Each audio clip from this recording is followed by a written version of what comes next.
Oh man.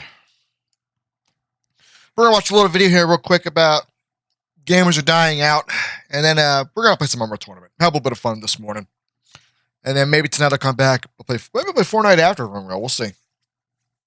Since I got the game running properly again, maybe we can play that for a little while. So I've been dying to see something like this. I haven't watched the video, but I think I know where he's going with this discussion. Let's see what he has to say. Sometimes things feel different, but you can't quite put your finger on why. Well, today you're going to find out why, because gaming has changed. We've got new data that suggests 93% of kids prefer playing games on phones. Not PC, not console, phones. So remember your boy Wyatt Cheng? Don't you guys have phones?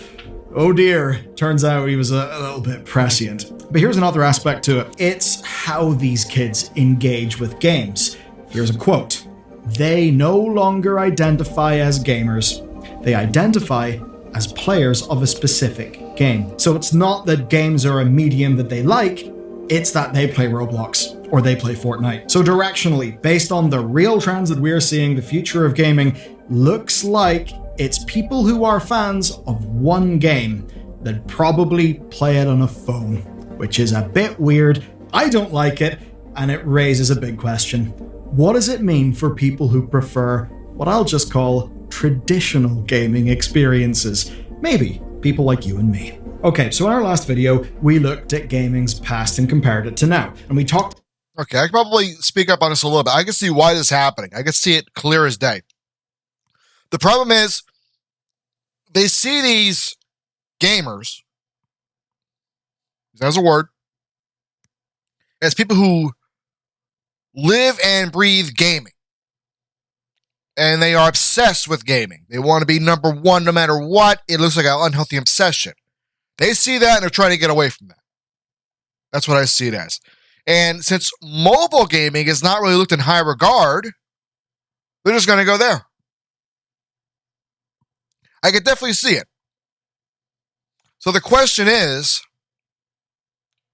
how do you bring these people back? That is the question that we need to bring up in the right way. You know, because right now there's no way to bring these people back in a positive way because they're not looking for guys like me at all, unfortunately. You know, just the way it is, you know, it's okay. Can't force somebody. But they keep seeing people like, let's say, Ninja or XQC or some of these guys who like live and breathe gaming and the game matters most to them. They see and hear that and they're like, no, I don't want that. So, you know, that's what I'm guessing he's going with this. Let's keep watching. About the 1983 game crash that leveled the American games industry. It set so many standards for where we are now, but there was a side effect that we didn't talk about, and it's one that's key to gaming's future. You see, when games resurged in America post-1980s game crash, they were sold as toys for children, and that decided the marketing for like the next 40 years. The medium literally grew up alongside its audience. You had Rob the Robot marketed to young boys. Then came G4, Tony Hawk, Call of Duty for the cool teenage. Speaking of Rob the Robot, you've heard the Japanese name for that thing? It's called Family Computer Robot. Or fucker for short. I was a cool teenager, totally. No, I wasn't. Now, of course, what do we have? Well, we've got cinematic sad dad games, like The Last of Us. Yeah. It's grown up with us. I'd absolutely say gaming has always been for everyone. Anyone can pick up a game. A Nintendo game is an example. But I never liked The Last of Us. I saw the trailer and I was like, eh.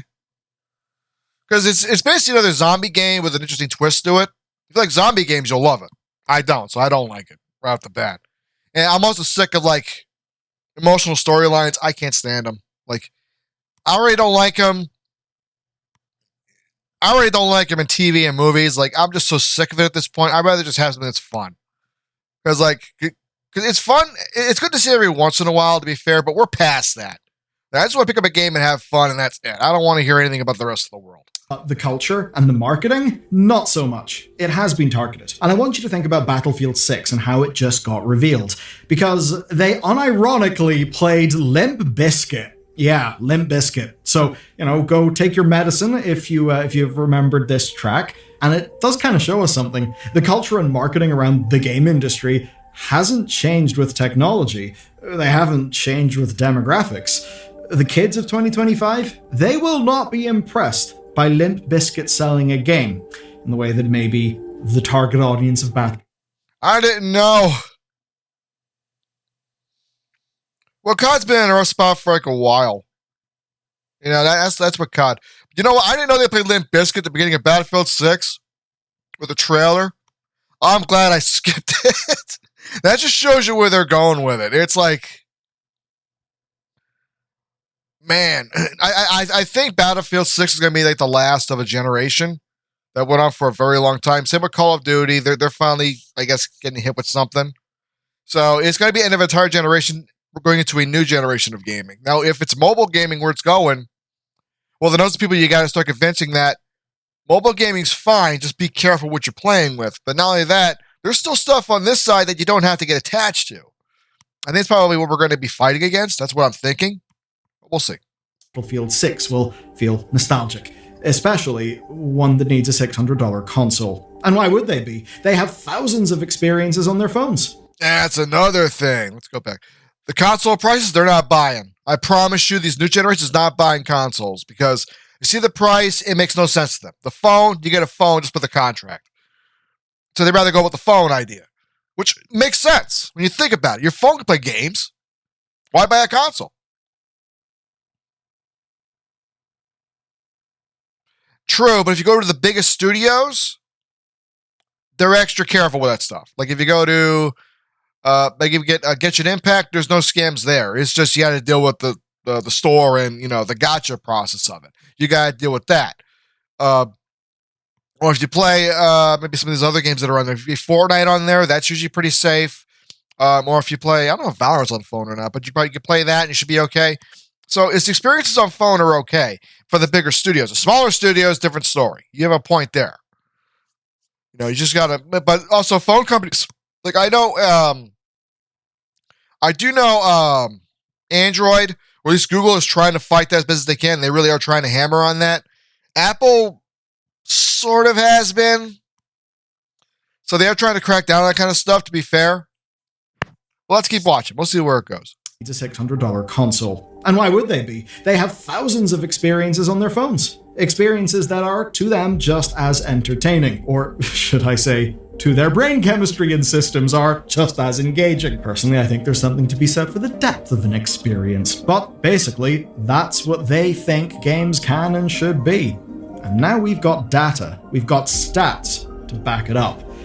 And, well, take your Vicodin, because this is kind of going to hurt. IGN's State of Gaming report frames this as a generational shift, and it does go along with a lot of other data that we've seen.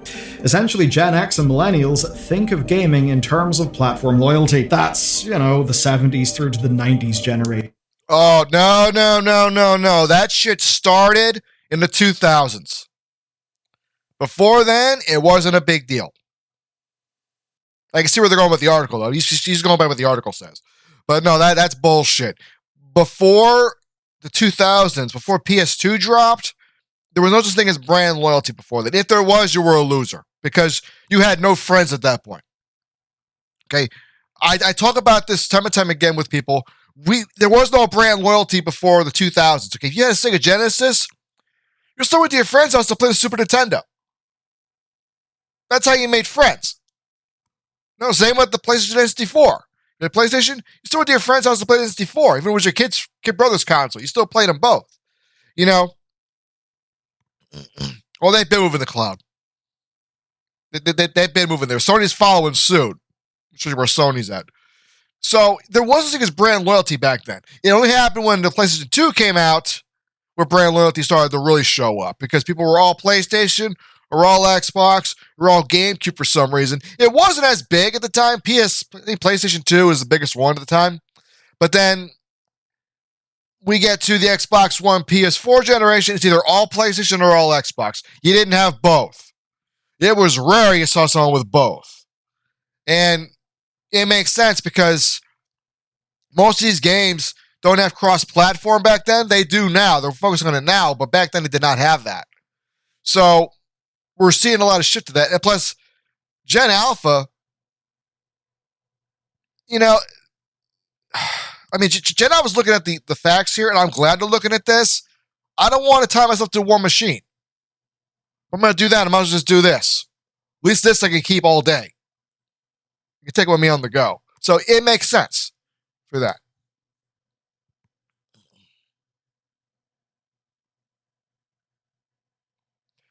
I wouldn't quit on that. You don't have to follow suit. You know, like I focus on emulation nowadays a lot. And I do that because, you know what? I just want to go back and play games I enjoy. You know, not just all new stuff. And I look at the indie game scene. That's what I'm looking at because that's the scene that's really making games good again. And I think that's where we're going to see some other changes going on. So we'll see what happens. I think the big budget shit's going away. So basically, most of the people watching this video, at least per the demographics I see on YouTube, we're no strangers to tribalism in gaming. That's why we, have a console war or a PC master race. But distinctions And we still think that shit's stupid. between platforms are, of course, completely breaking down. We see that. I mean, the need for a platform is kind of disappearing. We see that in cross-platform games, but younger generations simply do not engage in the same way whatsoever. Here's some stats to make that make sense. 93% of under 13s prefer playing games on their phone. So that's the 2000s to 2010s generation. The cooked generation. Only 15% prefer a core PC, which of course is very sad. And by PC, it's probably a laptop. Even 32% of millennials now prefer playing on phones. I have to wonder if it's because, well, the torment nexus that is called the world has cooked all of our brains to the point. I'm going to make a prediction here. I could be wrong on this, but I'm going to predict this. I think Gen Alpha is going to get into VR because that's also portable now. Because gamers don't like VR. Maybe it's brain rot. You might be right. But I think Gen Alpha is really going to go to VR because gamers don't like VR. They really don't. At least not the hardcore gaming scene. I got a weird inclination on this. I could be wrong. Because they're going the scene that traditional gamers hate. That's where they're going. So that's why they go to mobile gaming. They know we hate that. I don't mind mobile gaming. I just don't do it because it is what it is. But for other people, who knows? We'll see what happens. I think they're going to go to the other direction that we're going in. Where that's really all that we can latch on to, convenience. But for those numbers in the 80s and the 90s, well, that's what those people have grown up with. Now, this graph from Matthew Ball's State of Gaming report does help to explain everything as well. Let's look at Roblox as a case study, which of course does mean content warning, get ready for some real goddamn sheer horror. Roblox has existed since 2007. That was the first full year of the Xbox 360, PS3, and the Wii. But it didn't take off properly until 2016. It didn't really explode until an audience fluid in tablets began playing. And then the pandemic kind of changed everything. Mobile play massively increased, but here's the key difference. Unlike the rest of the industry post-pandemic, Roblox kept growing. Yeah, so you know the way we talk about the games crash and all that stuff? Well, maybe that happened in some places. But Roblox, it's the one place where those trends actually held. And it's outperforming everything. This one's crazy. Grow a garden. Yeah, it's a kid's game. It's meant for little kids, which is probably why it's got the problem it has right now. And who knows what might happen with Roblox. The situation right now is all over the place. We'll see. I mean, if Roblox gets shut down, which is a possibility right now, depending on how things play out with the situation that they're in, we'll see. I mean, if it gets shut down, those kids are going to go somewhere. Where they're going to go? We don't know. Somewhere else on the phone, or maybe they might go on their laptop and play something there. You don't know. Garden has the highest concurrent user base ever of a game, with 21.3 million players. It was made by a 16-year-old in 3 days. So, compare your multi-hundred staff AAA studio to a 16-year-old in 3 days, and feel sad. And that might sound alarming. It is alarming. Is this? Not really. I made a game in 5.5 days. I haven't talked about it a whole lot because I think I need to go back and touch it up a little more. Maybe one day I'll show what it is. It's on itch.io, so it's in beta too. So it's not big, it's not glamorous, but And it's kind of fun to make a game every once in a while, just to have a little bit of fun. That's where gaming's going. I mean, we're already seeing Sega and Starbreeze licensing official games in Roblox. Like a Dragon, Payday, those are in Roblox. You could think the industry will coalesce into platform-agnostic mega games, that kids will grow up with them as basically second homes, and that those will wipe out everything else. And I get the fear, and I know why the fear-mongering can work, and there are some things to be afraid of, but the thing is, that's already how the games industry works. And I'd say we're already feeling some of the downsides. So what if I told you that Call of Duty and Counter-Strike are basically just Roblox but for boomers? I don't know why I'm saying Call of Duty and boomers. Let's say Counter-Strike. Yeah, CS is boomer Roblox. Now, Not really. I can see where he's going with that, but no. Counter-Strike, it was done by basically some games who probably made by boomers who liked Half-Life. They wanted to make a multiplayer version of that, so they made Counter-Strike. Great game idea, by the way. It's still a great game. The people who got into it, though, were players who were butthurt against get their ass kicked by guys like me in Unreal Tournament and Quake the Arena. That's why Counter-Strike blew up as much as it did. Because if you look at the fan base back then, I was there. I saw it happen. They were the biggest losers in any other game. They could not play any other game, and they were hateful. They were angry. It was the opposite of what we were doing. We were happy to be playing with other people. We were like, hey, come on in, let's have some fun. These guys who were playing Counter-Strike back then were all about, fuck you. Yeah, you ain't got skill, shit. And I'm like, even though I always smacked him in the head, I was like, shut up. Enjoy the game, please. Like that shows you how much different things are. That's what these new kids are seeing in the games today. And they're sick of this shit. I understand why they are. I get it. In fact, you can say this is a long time coming. And I do think this is like a trace or an era where we're really going to have to show these kids that gaming is not about being entitled. Gaming is about having fun. Their version of fun is playing on the phone. Because that's the only place they can go where they feel they can get away from everybody. And I get it. It makes sense. literally isn't in many ways, but what it is a mono game. Because for many of those people, that may as well be the only game that they play. On our other channel, I cover a lot of World of Warcraft because it unfortunately got its claws into me when I was young and now I can't escape. And to many people, World of Warcraft is basically the only game they need, the only thing they play. Now, every month, we get a new report from Circana, right? This is their engagement report. And every month, what do we see? We see the same 10 games report the highest player counts. Console and PC space. Now, sometimes a cool indie like Peak will punch through, especially in PC. And looking at Matthew Ball's work, he has found the same pattern since 2021, where on PC, 5 games make up 30% of... They're not necessarily their phone 24/7, though. That's the thing. I know they're not. It's in their free time. Their free time, they're on the phone. The rest of the time, they're doing other stuff. So it's just that they're gaming on their phone only. That's what they're going to. You know, the 93% is just the amount of the generation playing on the phone. They're not playing on it all the time, though. That's the thing you got to remember. They're still doing other stuff. They're still going to school. They're still hanging out with friends. It's just that when they are gaming, which I'm willing to bet it's only for a few hours a day. I'm betting on that one. Because they're probably seeing that they don't want to be like Ninja. They don't want to be like SQC. They don't want to be like those guys. They're getting the hint. They don't want to end up like those guys. They want to be different. They want to stand out the right way. They want to do this the healthy way. They might be looking to guys like me, maybe. I don't know. We'll find out in the video if they talk about that. I don't think they will, but who knows? So I got a feeling they're going to be looking towards other generations to see what gaming really is like. There's a lot of misinformation about gaming eras. I promise you, there's a lot of it. Total playtime. Those games are COD, Counter-Strike, Fortnite, League, and Minecraft. The top 10 games, those eat up 50% of playtime on average. What that essentially means is massive concentration. But on consoles, things are even more concentrated. It takes just the top 5 games to hit 50% of total playtime. Those are COD, FIFA/EAFC, Fortnite, GTA, and NBA 2K. The top 10 reach 60% of playtime. So where does everyone else live? The answer is in the margins, 6.5%. What is that number? This will shock you. That is the total playtime for newly released games in 2023. And it was a good year.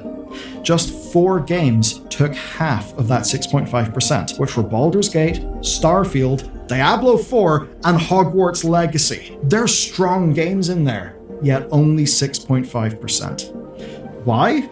Well, it's because only so many people are willing to play those new games. Because much like the kid who only plays Roblox, or maybe the teen who only plays Fortnite, for a lot of people, they only play COD, they only play EA, they only play CS. And Newzoo's 2025 report shows something that's also interesting. The number of people playing just 1 to 3 games per year has actually increased consistently over 4 years. That's across Steam, PlayStation, and Xbox. And the times where people do play more games, those are just when AAAs have a bad year. And that is the closest correlation they've found. Of that.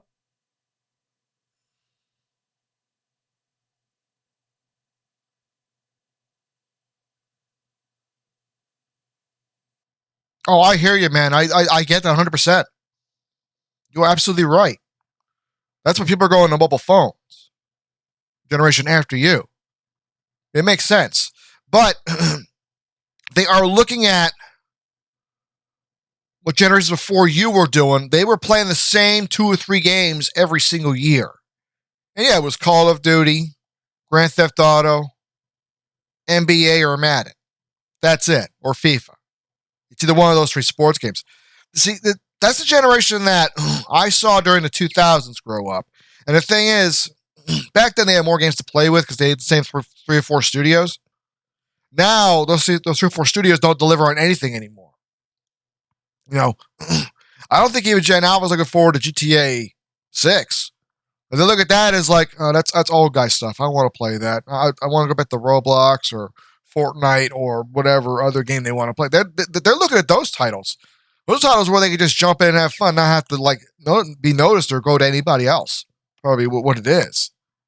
Like, whereas if they feel like they don't buy Grand Theft Auto 6, they have to be excluded from a group. So they're like, fuck it, I'm gonna get excluded anyway. That's probably what we're seeing here. And I'm thinking, honestly, this has been a long time coming. And this is definitely like something I've been looking forward to. I want to see what the next generation actually was. I didn't know. I'm getting a big snapshot here. And I'm like, yeah, this makes sense. And you know what? It's probably going to be guys like me who are going to have to teach these kids. Like, you don't have to get stuck on one game. You can play other stuff. You just got to know what to do and how to get there. You got to tell the rest of the world to fuck off sometimes, which is what I do. You know what I mean? When I play Fortnite, I don't care. They kill me. Go ahead. Just don't do it while cheating. Otherwise, I'm going to report your ass. You're absolutely right. How are they getting that turn? At 1 to 3 game group in Steam, the majority play Counter-Strike, 37%, or Dota, 10%. So even then, it's still very much a case of mega games. And what we see here is it's not just the kids. No, it's actually the way that multiple industries within the games industry have went. Most players have their game. They might try something else, but they very often don't, and the numbers back it up. Now think about kids playing games on their phones, or teens playing games on their phones. What does that mean for the next generation? What does that mean for people who, according to this research, do play a lot of games and are responsible for, well, at least in Roblox, one of the things that's holding up game industry growth, like literally pretty much the only thing that has continued the COVID trends that all the investor types hoped for? Well, those people don't think of themselves as gamers. So what does that mean for the next generation of games? You may have heard of the now departed investing legend Charlie Munger. One of his good lines is, "Show me the incentive and I'll show you the outcome." And what these reports show us is that the incentives are changing because the audiences are changing. Companies that need a larger audience will need to meet people where they are. We're seeing that games like Genshin and Infinity Nikki look like Ubisoft-style mega games, but they're launching across console, PC, and phone. Where Winds Meet does the same. That is the new priority. And it's why PlayStation and Xbox both chase subscription models. Different approaches, but same goal. These audiences expect instant access to huge libraries of games, not individual purchases. And this trickles down into design decisions. Take a look at EA's releases this year. Battlefield and Skate are effectively franchise revivals. They are legacy games coming back for an aging audience who loved them, along with some Limp Bizkit to handle the marketing. But they're different. And honestly, in an exciting way, because they are both launching with user-generated content tools. Often I think of UGC and I think of some bizarre, skibbity situation with a lot of very vibrant colors that makes me feel old and confused happening in Roblox. Well, what does UGC mean for something like Battlefield? I'll tell you what it means. Extremely impressive shit, at least based on what we've seen from BF6 so far. So it could very much be that those dynamics work for the audiences of those games, and that if done right, those games could see growth in a similar-ish way. I think with Gen Alpha, you have a point there. I think Gen Alpha, hopefully I can start to hear from these kids a bit more. They're looking at the last generation lasting way too long, and they look at those people like losers. You know, like, it's the same with, like for example, let's take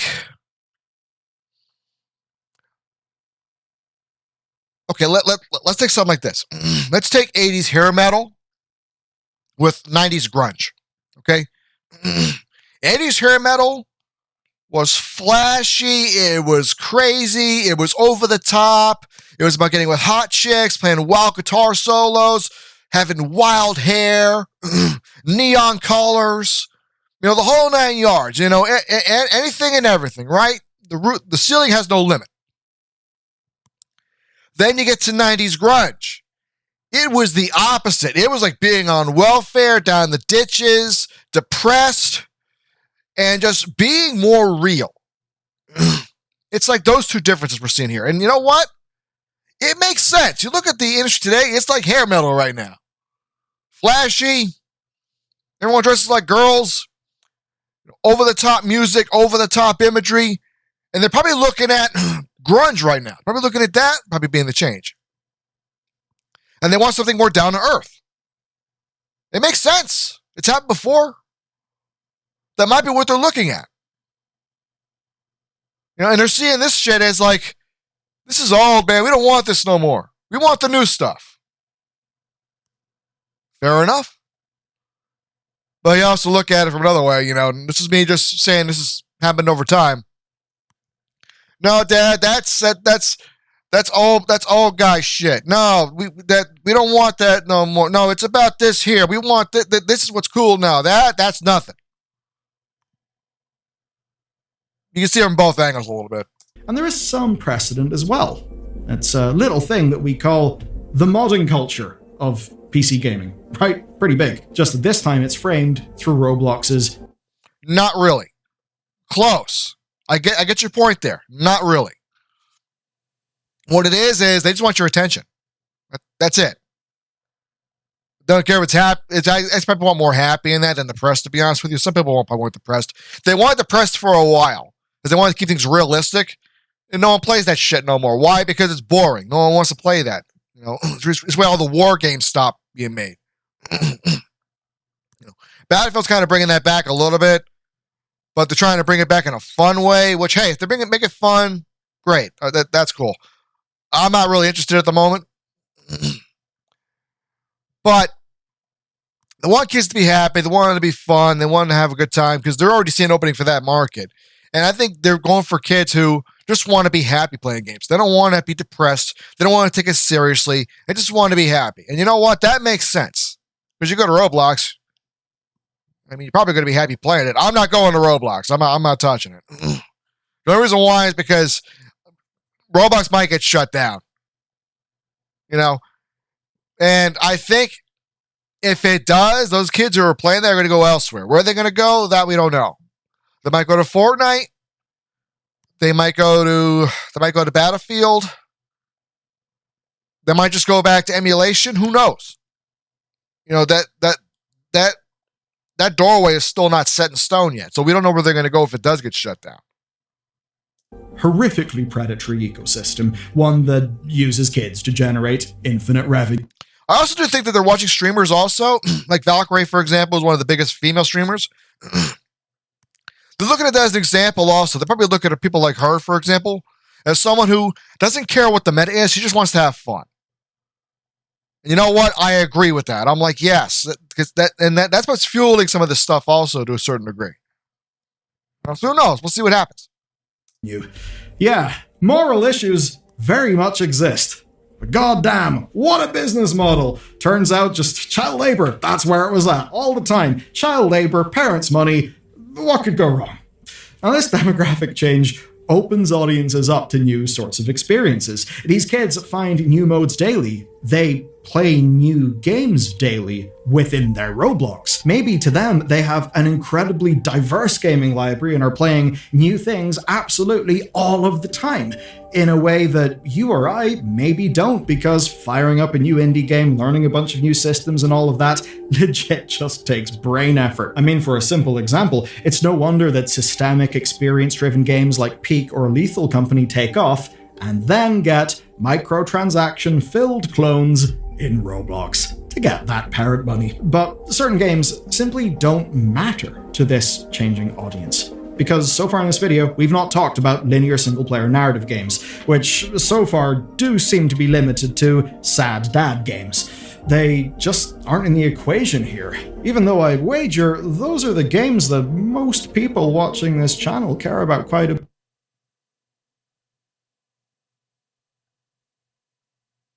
You are right, 100%. But you know what? This might be another thing too. I think people are sick of these depression games like this one here, like Last of Us. It's not a bad game, but they don't want to go. They don't want to play this. They're like, I don't want to be sad. I don't want to be sad. I want to be happy. I want to have fun. And they see this generation play, like they call it sad dad games, and I see why they call it that. But they don't want to play this shit. Was it impressive when it came out? Sure. But it got mind-numbing after a while. They don't want to see this no more. They just want to have fun. And I get it. Question is, how do you bring that fun to new places? How do you get them to go to other stuff? That's the question you got to bring up. I mean, and to be honest with you, I try to focus on fun as much as I can with this channel. I know we talk about politics a lot because it's all over the fucking place nowadays. I'm trying to escape it any way I can, but good luck with that. And maybe it's good to talk about that to a certain extent. I'm sure one day I'll have to stop doing that, but we'll see what happens. But right now, it's a mess wherever you go. But yeah, I think it should be better to focus on fun more than anything else. And I think we need that more now than ever. That's why they're going to Roblox. Like I said, Roblox might get shut down, because of its problems that are going on. So anything can happen, and if that happens, then that's going to leave open new doors to new audiences. Now, what are they going to do? Oh, I'm sure your generation struggled immensely. Like, I saw for a mile away. So when I see it happen, I'm like, no shit. Because you guys were like kicked to the curb the whole damn time because millennials before you, they didn't give a fuck about anybody. Unless they were someone like them, they didn't give a fuck. In some cases, they took over the industry and just like rode it like a skateboard, so to speak. And it's sad. That's the reason why I see it. Now I'm like, hey, I understand you guys. I understand what's going on. It sucks. But we still got to move forward one way or another. Yeah, it's hard. It's been hard. You know what? It might be easier now to move forward than ever. Hopefully it gets easier. Hopefully it does. It's going to take another 3.5 years to get there, but hey, I might get there. Indeed. That might be a shocking thing, but it might be the best thing for the games that you love. Okay, think of this. The highest rated network broadcast of 2024 was Tracker. It got 11.34 million views. High Potential and Matlock Revival followed, all exceeded 15 million viewers. Massive successes. But the market is so big that you may not know about them. I literally did not know about any of those things until I came upon doing this video. Now, those shows massively outperformed Emmy-winning things like Shogun, The Bear, The Traders, Hacks, And all of those were outperformed by Squid Game and Netflix, which itself was outperformed by TikTok and social media. But it doesn't mean those experiences are being wiped out, and I think that's where we're getting to in games. When great games release, they aren't trying to appeal to everyone. They are absolutely maxing what they should be as a game for their people. And if that is so good, it can expand its audience, then we see these games grow, and very often grow massively via viral network effect dynamics, like say with Lethal Company. And thinking of critical and public consensus, Expedition 33 is incredible. It is a top runner for Game of the Year. But if you look at top selling games of the year and top engagement charts, you won't see Expedition 33. It is in there. 1 in 20 players on Steam or Xbox played Expedition 33 at launch, according to Circana. You're not going to see it on the chart because they go by sales. They don't go by engagement. Oh, this game sold 20 million copies. Okay, well, Expedition sold about 5 million. But everyone's playing it. No one's playing that. No one's playing Monster Hunter. Slightly fewer in PlayStation, but what we've learned is the market may be expanding and changing, but even now, in an industry that rewards big games and entrenched audiences, those games can still be made. They can still be enjoyed, and that is what matters. And I think the biggest lesson of all of these is that execution matters and that focus matters. Expedition 33 is everything you would want with nothing that you would not want for a game like that. It is not a bloated, shambling mess, saddled by having to find meaningful work for a production crew of 300 people. And funnily enough, that might mean that it's well executed and that there is strong focus. I think thinking about Expedition 3, and I'm not interested in playing it. When that game came out, it got hammered with negativity for some reason. I remember people were saying it was dog shit. I remember seeing that. I remember seeing people just trashing it for some reason. But then streamers picked it up and they said, no, this game's amazing. This game's fun. This is what we wanted. It's turn-based combat, but they've actually improved it.